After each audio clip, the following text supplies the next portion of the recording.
Today, we're gonna assess our new 2005 Toyota Sequoia and the modifications we're gonna prioritize in making it our family's ultimate overlanding SUV. Coming up, I'm Drew, and this is Evergreen Overland. On this channel, we do gear reviews, showcase vehicle mods, and help overlanders outfit themselves for adventure. In my last video, I talked about all the attributes that the first gen Sequoias kind of bring to the table as far as a good overlanding family SUV. They're just gigantic. Go check that out. This is all part of a video series that is slowly coming together. So going through at the beginning of this build, I've kind of thought through everything that I'd like, right? My big kind of sky's the limit gear and upgrade list that I want this thing to have when I'm done. And I think that's probably one of the first things that anybody should do with their build, because that's going to kind of dictate how you go about building something. It's important to do that so that you are doing things in an efficient way. Are you going to have a build where you're just going to buy everything you want to do to the vehicle, have it staged, and then just tackle it zero to hero in whatever amount of time that takes you? Are you going to pay a shop to do that? Right? That's some big money. But going with an older vehicle, you might have more room in your budget to do some of that stuff that you don't feel as comfortable doing. You know, there's different styles of build out there. People more than likely who don't have endless budgets, which I do not, are going to probably have to do, you know, kind of a sequential build where they're going to use whatever vehicle you're going with as you're building it up, because there might be big gaps where you can't afford the interior bed system or the rooftop tent or the back bumper or the front bumper, like whatever you're deciding to add to your vehicle. And you're going to want to be able to use this thing. So you want to make sure you spend your money in smart ways. This build's going to be somewhere in the middle because I've got a really good stockpile of pretty much all the stuff I'm going to need to do all the maintenance component stuff, the suspension, the brake upgrades, a couple of the headlight upgrades, the things that I foresee being super important so that I can use this thing and test this thing comfortably as I'm building it. But I am going to reach the end of my budget before I have more funds to buy some of the things that I want to long term. My use case behind this vehicle is to make it a SUV capable of hauling a family of 4 and their dog on day-long adventure excursions, maybe up into the woods to grab a Christmas tree, to hopefully 2 to 4 day excursions camping out. So one of my major goals for building this thing is just to test the waters and kind of get the experience for myself of SUV overland life versus pickup truck overland life. I've built 2 overland rigs in the past 10 years, both of them being pickups. The Tundra performs really well, but I just wanted to see how the other half live. Some of my overall goals for this thing are to come as close to GVW as I possibly can. That might be a pipe dream, but I want to see if I can do it. I want to design the interior so that 2 people, if it's just me and the wife or me and one of the boys going out, can sleep in the back here, and then possibly explore the rooftop tent world if we're talking about sleeping all 4 of us and the dog in it, or even look at some ground tent options. And also long term, I wouldn't be opposed to taking a look at the whole trailer life. I'm really just experimenting here. I love building out vehicles. I've done a lot of research and I've put a lot of thought into what I think is like the best build priority matrix for building out a vehicle. This isn't all me. I've looked into everything from Expedition Portal, Expedition Overland stuff, all the other creators out there creating a lot of content in this industry, and kind of come up with my own guidelines around what I think is the most important. First things first, there's certain gear or things that anybody is going to want to focus on, even though it might not be an upgrade or modification to a vehicle. Like we talked about before, it's all the maintenance, it's all the things that you can do kind of to upgrade parts and components while you're going through doing maintenance. Recovery gear that's rated for your vehicle. If I'm going to be using this thing off-road in any way, shape, or form, anything that gets squirrelier than kind of a couple miles out on a forest service road, I am going to make sure I have rated recovery points. I don't know what I'm going to do on it yet. If I'm going to buy some rated recovery points and then buy a bumper down the line, it's kind of throwing bad money at it, but it's a safety aspect that I think you need to consider for yourself. Along with that exact concept, I want to bring up one of the most important things that you can do in any overland rig is making sure your load is secured. That's everything in your vehicle is tied down, lashed down, in a way that it is not going to come flying at the back of your head or at your passengers, bouncing around that car if catastrophic crash or whatever happens. You definitely want to make sure you have all your stuff as it's going into your vehicle lashed down securely. I think it's important to have a toolkit that you can use to work on your vehicle if you're going to be doing the work yourself. Even if you're not going to be doing the work yourself, you want to have a toolkit or you know, the necessary tools in case something goes wrong out on the trail, and obviously the skills to take care of whatever might go wrong out on the trail. One of the things I always put in is a fire extinguisher into the vehicle. Hopefully these elements work if I ever need them in a pinch. I also always put one of the NOCO battery jump boxes in there because they've saved my butt a million times. And I swap out all my floor liners for WeatherTech because they're great. I have success with them, and they usually have coverage for most makes and models, even if you're rocking an older rig like the Sequoia here, where a lot of your other newer manufacturers on the market are primarily focused on outfitting new hotness vehicles and don't really have coverage for some of these older models. I was a little hesitant at first, but I think honestly, black was the way to go. All right, figuring out what to prioritize and what to put first in building out an Overland rig is a big question mark. Everybody's got their things that are going to be the most important for them, and there's a million different, you know, opinions out on the internet around what you should be modifying and doing first. And one of them that I decided to do in this vehicle is have Car Toys put in the head unit. To bring a little bit of a technology boost into that head unit is going to be huge for being able to play podcasts and music and just have a more comfortable ride when you're taking the thing out and using it. I went with the Sony AXV, I think X4000 or something like that. My primary reason for this unit is it was kind of the somewhat entry level where it actually had a wireless CarPlay. And this is the first vehicle I've driven that's had CarPlay in it outside of my wife's Grand Highlander, and I've liked it quite a bit. For my money, I think tires make the most sense. Figure out what size you need, because that's going to dictate what you do to the suspension and maybe some of the drivetrain upgrades that you can do to your vehicle long term. But tires are really where the rubber meets the road. I'm going with some 255/80 R17s. They're a tall, skinny. It's the same thing I have on the Tundra. At least that's my plan for right now. My suspension would be next. I've got all my suspension components that I've kind of piecemealed together from Josh at First Gen Off-Road. Go check out his website. He's a great guy. Helps people figure out their suspension, dial them in directly to what you're gonna need and your capabilities and weight and all that kind of stuff. New coilovers. I'm gonna give this thing like a 2-inch lift is hopefully what I'm gonna have all the way around. It's gonna be upper control arms, keeping the lower control arms stock. I'm gonna do the rear airbag delete on this because that system always seems to fail, I guess. This one's working, but they do tend to fail, so I want to get rid of that failure point.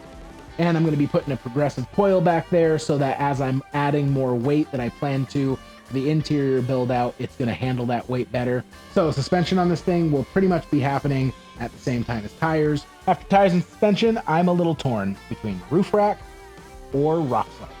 I think for me, I'm going to actually be throwing a roof rack on this thing because in between all the different parts of this build, I want to be able to utilize the thing. And if that means taking it out on a family weekend, camping at a campground, or going up and grabbing a Christmas tree or whatever it might be, it's going to make a lot more sense to have the versatility of a roof rack. But if you're going to be going out and doing some more in-depth off-roading, I might lean towards rock sliders because, man, there's no good way to damage your vehicle. But in my opinion, outside of a catastrophic thing of an animal strike or a collision, you're putting your vehicle in off-roading situations where you're dodging boulders or obstacles or trees or logs or whatever it might be. There's a real possibility that you could send something up the side of your vehicle or get a little too close to a tree. It would be a significant bummer to damage your rocker panels or your doors or whatever it might be. I personally think rock sliders are probably the first place to go for armor protection. Then from there, I think I'm going to do a front bumper.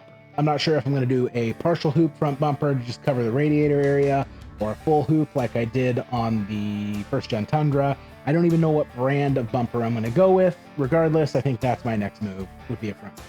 I do want this thing to have a winch because a winch is something that if you need it, you really need it, and I want to have it. So that's the end goal for this. And then just front protection for animal strikes or, you know, whatever it might be. I want to have a good amount of front protection. I already said we're going to try to sleep 2 back here. That's totally attainable. I might look into different wedge style rooftop tents as something I could maybe take on and take off depending on how many people are coming on a trip. Maybe even a ground tent, right? I'm not opposed to ground tents. I think everybody started out ground tenting. And I'm not opposed to camping trailers down the road as well. There's a lot of interesting stuff out there, from turtlebacks to mammoth campers and different teardrops. Like, there's all sorts of things out there. Next, I think the interior build starts. So I'm gonna do a bed storage area that we'll be able to fold forward over these seats once they're folded up, and sleep 2 people back here. If it's just me and the dog, or me and one of the boys, or whatever it might be, that'll make it so that at least 2 people can sleep in the back of here, and maybe even 2 people and the dog, because my kids are young. I also have to consider how I'm going to store the dog in here, primarily when we're driving, right? When we get to camp, there's plenty of room for everybody. We can lift her up and down into tents and lift her up and down into the cars. She's getting old. She's like 11 years old. But she needs to be somewhat comfortable when we are traveling down the road, and secure, right? In the case of an accident, as much as you can. So there's going to be half of the storage platform up here that will be dedicated to Blue and her being comfortable. But also I want to have some sort of a front-facing cage area that will probably be part of the fold-down capabilities of this, to give her some protection in the case of an accident, but also to give my kids and me protection in the case of an accident. Because a 75-pound dog flying forward in the hopefully unlikely, but potentially a reality, catastrophic head-on collision or something like that is super dangerous. So with the bed storage build out, do you want to buy or do you want to DIY? There's not a lot of companies who offer storage systems for these, but there is Air Down Gear Up. They offer a bed build out, and I know there's other ones. And I haven't decided which direction I want to go. One of my limitations is that I don't have room in this the way I want to build it out to do a traditional height fridge. So none of my existing fridges are going to work. I have an ARB and a National Luna 90 liter. That the 90 liter sits like 2 feet tall probably. So that's not going to work back here because of me wanting to be able to keep the sleeping capacity of 2 people sleeping back here. So I'm going to go with a fridge, whether it's a drawer fridge or a very low profile height fridge, probably on the passenger side. Ironman 4x4 makes a drawer fridge, about 40 quarts or whatever it is. So does Dometic. National Luna just came out with some low profile fridges. They're not drawers, but they are low profile fridges in a 40 and a 60 liter. I've loved my National Luna, so it would be cool to fit one of those back there. Other food and water storage for sure. I am looking at different options there. I'm leaning towards not doing a drawer cooking system on the side of where the fridge would go, and going for more of a removable, small, compact cook kitchen, along with, you know, some sort of table to be able to take it out and away from the vehicle and shut the vehicle up rather than cook out of the back. Health and sanitation is something I got to figure out too, right? Washing water, toilet systems or lack thereof, probably in this setup. Garbage mitigation, interior and outside, you know, garbage bags and all that kind of stuff are going to get considered. I've never played around with any of the portable power stations. They do intrigue me. I'm leaning towards doing a built-out system and tucking it in that bed platform, sleeping storage system I'm going to build back there. You want to see something embarrassing? This is the state of my garage organization of all my camping gear right now. Really, with this thing, I'm going to be lightening my gear load significantly and looking at different, more compact, lightweight gear all around. So that's going to be a factor at some point in this build as well. I am going to need to figure out a system for putting some storage on the outside of this truck. I'm thinking about one of those ladder systems that actually go up with the rear hatch. Might be a good option for storing a few things, not really using it for the ladder component of it, but more of a storage system. So there's companies who make gull-wing little molly panels that can go on the outside that attach to your rack above, and then suction cup for just rigidity and everything like that to the windows. Those might be an option. So time will tell what that'll look like. I'll probably finish with a rear high clearance bumper at some point towards the end of this build. I am going to avoid swing outs. I don't want the extra step during daily operation when we're not out there camping to have to unhinge and swing out kind of cumbersome tire carrier or gear storage carrier of any kind. I like the additional capacity I get on my truck with them, but it is kind of a pain in the butt. So I'm going to try not to do it, but I do think eventually I will throw a high clearance bumper on. For a spare tire, I'm going with the size that will fit underneath in the spare tire location. anyway. And I don't know if that's gonna be my low point in the back here or cause any problems with me like sliding down off of any shelves or anything like that, but I'm gonna roll with it that way and see how it stands up for the time being. There you have it. That's pretty much my build philosophy around how I'm building my vehicles nowadays, and precisely the steps in order I'm gonna take in building the Sequoia up. I know this has been a lot of videos kind of explaining what I'm going to do, but in the next coming videos, we are gonna be actually diving into the Sequoia, doing the upgrades that we've talked about, doing the maintenance that we've talked about, and really getting it from a stock platform up into that well-equipped adventure vehicle I'm hoping it will be. Timeline for this thing, I want to get it outfitted enough so that we can go up and do a Christmas tree run, go cut down a Christmas tree this year, and then overall have the build kind of pretty much completed, I'm hoping by like April of next year, so that I can take it to the Northwest Overland Rally, as well as do a couple of proving ground runs on a few sections of the Washington backcountry discovery route, the Wabater. Anyway, thanks for watching the video. Hope you have a good day.